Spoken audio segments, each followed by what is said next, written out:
મેઘરાજાએ કર્યા મંડાણ. સુરત, કામરેજ તેમજ ધોધમાર વરસાદ તમામ વિસ્તારમાં જોવા મળ્યો. અનેક જગ્યાએ પાણી ભરાયા, લોકોને હાલાકી. દક્ષિણ ગુજરાતમાં મેઘરાજાએ ફરી પધરામણી કરતા મોટાભાગના શહેરો પાણી થઈ ગયા છે. સુરતમાં વરસાદે સપાટો બોલાવ્યો. સુરતના કેમ, ઓલપાડ સહિતના વિસ્તારમાં ધોધમાર વરસાદ પડતા રોડ પર પાણી ભરાયા. મેઘરાજાએ તોફાની બેટિંગ કરતા રોડ પર નદી વહેતી હોય તેવા દ્રશ્યો સામે આવ્યા. રસ્તાઓ પાણી થયા. રોડ પર પાણી ભરાતા વાહન ચાલકો પરેશાન થયા. આ બાજુ સુરતમાં વરસાદને કારણે ડભોલીના હરિદર્શન વિસ્તારમાં પાણી ભરાઈ જવાથી લોકોને હાલાકી પડી. ત્યાં સ્કૂલ પણ આવી છે, જેથી વિદ્યાર્થીઓને સ્કૂલે જવા માટે ભારે મુશ્કેલીનો સામનો કરવો પડ્યો. આ ઉપરાંત આ રોડ પર પાણીના ભરાવાના કારણે નોકરી ધંધે જનાર લોકોને પણ ભારે મુશ્કેલી પડી હતી. રસ્તા ઉપર 1 ફૂટ જેટલા પાણી ફરી વળ્યા હતા, તો કેટલીક સોસાયટીઓની અંદર પણ પાણીનો ભરાવો જોવા મળ્યો. તો કતારગામ, ગોટલાવાડી, ટેનામેન્ટ નજીક મુખ્ય રોડ પર પાણી ભરાઈ જતા લોકો પરેશાન થયા. સુરતના પલસાણામાં પણ મેઘરાજાએ સપાટો બોલાવ્યો. પલસાણા પંથકમાં અનરાધાર વરસાદ પડતા કડોદરા, કરણ સહિતના આસપાસના ગામડાઓ પાણી થયા. 3 દિવસ બાદ ફરીથી વરસાદી માહોલ જામતા લોકોને ગરમીથી રાહત મળી, ખેડૂતો ખુશ થયા.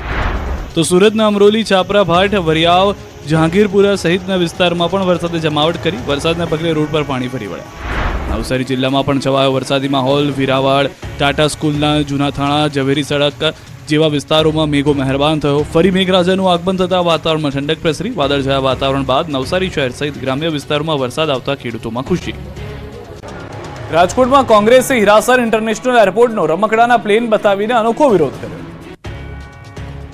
રાજકોટ હીરાસર એરપોર્ટને આંતરરાષ્ટ્રીય એરપોર્ટ જાહેર કરાયા છતાં ડોમેસ્ટિક ફ્લાઇટ ઉડતી હોવાના મામલે રાજકોટ શહેર કોંગ્રેસ દ્વારા અનોખો વિરોધ કરવામાં આવ્યો.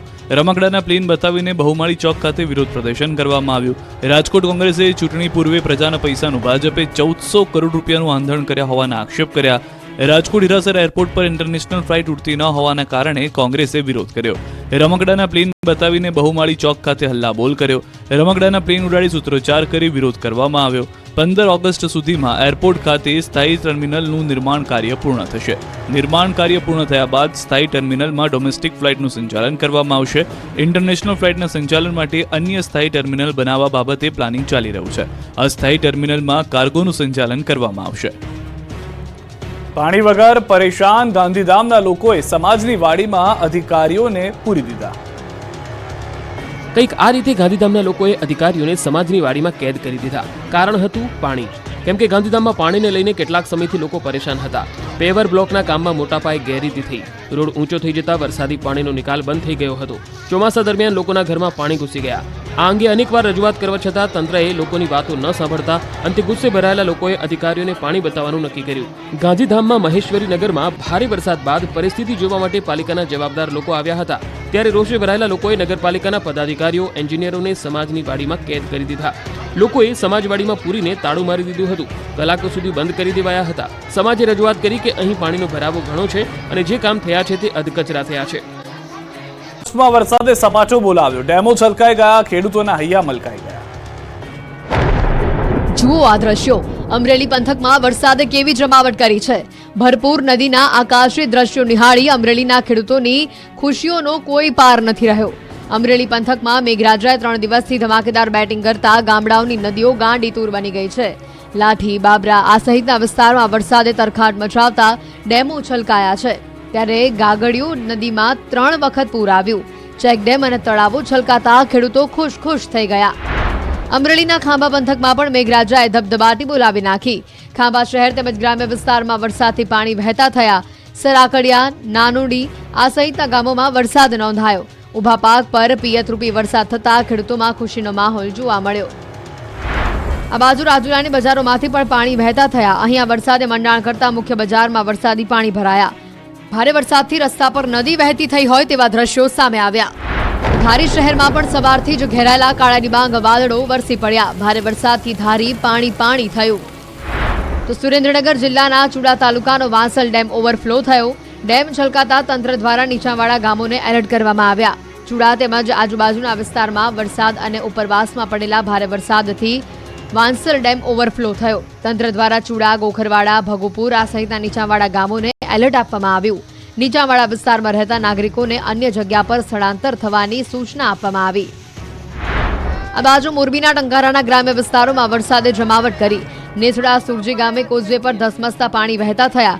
પાણીના પ્રવાહમાં બાઇક તણાયું. બાઇક સવાર બંને યુવકોનો બચાવ થયો છે. સાવડી ગામે 2 લોકો પાણીના વહેણ વચ્ચે ફસાયા હતા. ગામ લોકોએ બંનેઓને હેમખેમ બહાર કાઢ્યા છે. પંચમહાલના હાલોલ તાલુકામાં પણ વરસાદે તોફાની સ્વરૂપ બતાવતા અરાદ, કંજરી, બાસ્કા, ગોપીપુરા સહિતના વિસ્તારોમાં વરસાદ પડતા રોડ પર પાણી ભરાયા. તો આણંદ, પેટલાદ, સોજિત્રા, તારાપુર પંથકમાં વરસાદે જમાવટ કરી. વરસાદથી લોકોને ગરમીમાંથી રાહત મળી છે. વાવણી લાયક વરસાદથી ધરતીપુત્રોમાં આનંદનો માહોલ જોવા મળ્યો. આ બાજુ બગોદરા સુરત એક્સપ્રેસ હાઈવે પર ધોધમાર વરસાદ પડ્યો. અનરાધાર વરસાદ પડતા રોડ ઉપર પાણી ભરાયા. હાઈવે પર પાણી ભરાતા વાહન ચાલકો પરેશાન થયા. દ્રશ્યમાં જોઈ શકાય છે કે રોડમાં ભરાયેલા પાણીમાં મોટા વાહનો પૂરપાટ જઈ રહ્યા છે. પોલીસ બની વાહન ચાલકો પાસેથી તોડ કરતા 2 શખ્સ ઝડપાયા. અસલી પોલીસે કાઢી હવા. અમદાવાદમાં નકલી પોલીસ બની વાહન ચાલકો પાસેથી તોડ કરતા 2 શખ્સો ઝડપાયા છે. અસલી પોલીસે નકલી પોલીસને પકડી હવા કાઢી. અમદાવાદમાં એસપી રિંગ રોડ પર 2 યુવકોને પૈસા પડાવતા રંગે હાથે ટ્રાફિક પોલીસે પકડ્યા. બંને આરોપીઓએ ધોળકામાં કાર ચાલકને રોકી અને તેની સાથે ગાડીમાં બેઠેલા વ્યક્તિને પોતાની પોલીસ તરીકેની ઓળખ આપી હતી અને ચાલુ ગાડીએ ફોન ઉપર વાત કેમ કરો છો તેમ કહીને ગાડી ચેકિંગ કરી ઝપાઝપી કરી હતી અને માર મારી મોટા કેસમાં જેલમાં પૂરી દેવાની ધમકી આપી. 5,000 રૂપિયાની માંગ કરી. જોકે આ દરમિયાન ટ્રાફિક પોલીસ પહોંચી જતા સમગ્ર મામલો બહાર આવ્યો, જેમાં 2 આરોપીઓને પકડી લેવામાં આવ્યા જ્યારે એક આરોપી ફરાર થયો છે.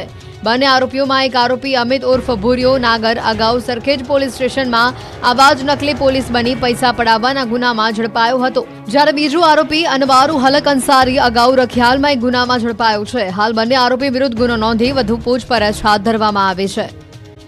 ઉપલેટામાં તો મેઘરાજાએ સટાસટી બોલાવી. રોડ પર પાણી જ પાણી જોવા મળ્યું. રસ્તા ઉપર જળબંબાકારના દ્રશ્યો છે રાજકોટના ઉપલેટાના. ઉપલેટામાં મેઘરાજાએ સટાસટી બોલાવતા ઉપલેટા પાણી થઈ ગયું. ઉપલેટામાં 4 કલાકમાં 2.5 ઇંચથી વધુ વરસાદ પડતા ઉપલેટાના માર્ગો જાણે નદી બની ગયા હતા. રોડ પર ધસમસતો પાણીનો પ્રવાહ વહેતો થયો હતો. નીચાણવાળા વિસ્તારો તો ટાપુ બની ગયા હતા. શહેરના ભાદર ચોક વિસ્તાર, શાક માર્કેટ વિસ્તાર, સિંધી બજાર, કટલેરી બજાર, હીરાબા પ્લોટ સહિતના વિસ્તારોમાં નીચાણવાળા વિસ્તારોમાં પાણી ભરાઈ ગયા હતા. રોડ પર 3 થી 4 ફૂટ પાણી ભરાતા વાહન ચાલકો ફસાઈ ગયા. રિક્ષા પણ ફસાઈ હતી. રોડ પર એટલું પાણી ભરાઈ ગયું હતું કે બેસવા મૂકેલા બાકડા ડૂબી ગયા. વેપારીઓને ચિંતામાં મુકાયા હતા કે ક્યાંક તેમની દુકાન પણ પાણીમાં ન ઘૂસી જાય. આ બાજુ ઉપલેટાના ગામડાઓમાં પણ વરસાદનું તોફાની સ્વરૂપ જોવા મળ્યું. ગ્રામ્ય પંથકના ખાખીજાળિયા, સેવંતરા, મોજીરા, તલંગણા, કુઢેજ, મજેઠી, લાઠ, ભીમોરા, સમજીયાળા, કાથારોટ સહિતના અનેક ગામોમાં વરસાદે રમઝટ બોલાવી. જરૂરિયાત સમયે જ વરસાદ પડતા કપાસ, એરંડા, મગફળી, સોયાબીન જેવા પાકો પર જાણે કાચું સોનું વરસ્યું હોય તેવું ખેડૂતોને થયું. વરસાદના પગલે ખેડૂતોમાં ખુશી જોવા મળી. તો રાજકોટ પંથકમાં સારા વરસાદથી 24 ડેમમાં નવા નીર આવ્યા. રાજકોટ સિંચાઈ વિભાગ હસ્તકના 24 ડેમોમાં નવા નીર આવ્યા. રાજકોટની જીવાદોરી સમાન ભાદર ડેમમાં નવા નીર આવ્યા. ભાદર ડેમમાં 1.25 ફૂટ નવું પાણી આવ્યું. ન્યારી 2 ડેમમાં 0.33 ફૂટ, ફોફટ ડેમમાં 1.71 ફૂટ, જ્યારે આજી ડેમમાં 1.44 ફૂટની આવક નોંધાઈ.